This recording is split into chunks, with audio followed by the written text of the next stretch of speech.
দুনিয়া যতই সাজাও বান্দা মনে রাখো তুমিও থাকতা না, দুনিয়াও থাকতো না। তুমিও যেমন মৃত্যু হবে, এই কায়নাতেরও মৃত্যু হবে। এই দুনিয়ার প্রত্যেক মানুষের মৃত্যু হলে সেটারে মৌত বলে, আর একদিন গোটা সৃষ্টি জগতের মৃত্যু হবে সেটারে কিয়ামত বলে। সেটারে কিয়ামত বলে। কেউ থাকবে না, আল্লাহ কথাটা বারবার মনে করাইছে। তোমার যেমন মৃত্যু হবে সৃষ্টি জগতেরও মৃত্যু হবে। ইযাস সামাউন ফাতারাত ওয়া ইদাল কাওয়াকিবুন তাসারাত। আল্লাহ বলেন ইযাস শামসু কুফিরাত। আল্লাহ তাআলা এভাবে বারবার বলছে ইযাস সামাউন শাক্কাত, আসমান ভেঙে যাবে, চূর্ণ বিচূর্ণ হয়ে যাবে, তারকারাজি খসে খসে পড়বে, সূর্য চন্দ্র আলোহীন হয়ে পড়বে। আল্লাহ তাআলা বলেন ইদা রাজ্জাতিল আরদু রাজ্জা, জমিন পাউডারের মতো রেজা রেজা পাউডার হয়ে যাবে। আল্লাহ তাআলা বলছে পাহাড়গুলো তুলার মতো ধুলির মতো উঠতে থাকবে।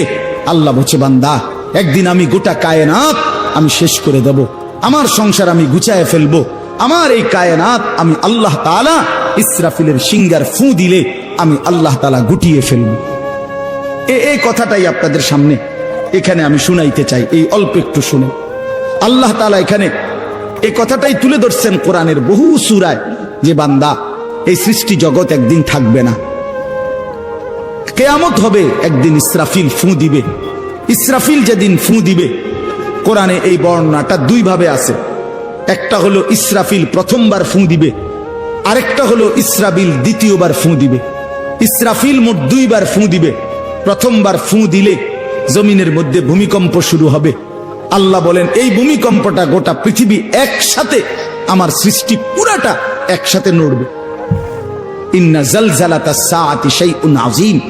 আল্লাহ বলেন বান্দা দুনিয়ায় বহু ভূমিকম্প তুমি দেখছো, তবে মনে রেখো কিয়ামতের ভূমিকম্প, ইসরাফিল ফু দিলে প্রথম যে ভূমিকম্প হবে, কিয়ামত সংঘটিত হওয়ার জন্য, গোটা সৃষ্টিটা ভেঙে চুরে যাওয়ার জন্য, সেটা হবে বড়ই ভয়ানক।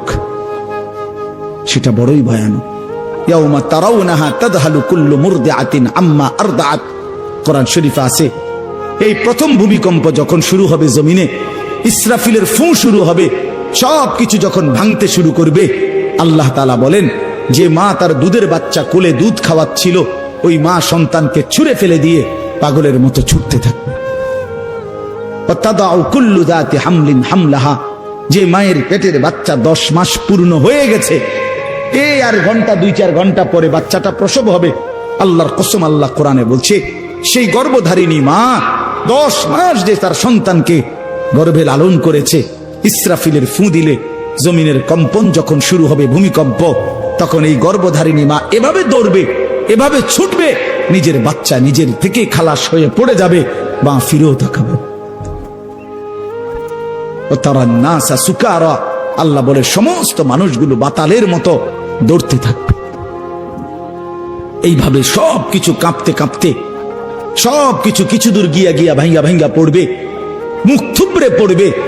তো আল্লাহ রাসূল সাল্লাল্লাহু আলাইহি সাল্লাম বলেন সমস্ত কিছু এই সৃষ্টি জগতের যা আছে আল্লাহ ব্যতীত সব কিছুই প্রথম ফুঁয়ের পরে কাঁপতে কাঁপতে ভূমিকম্পের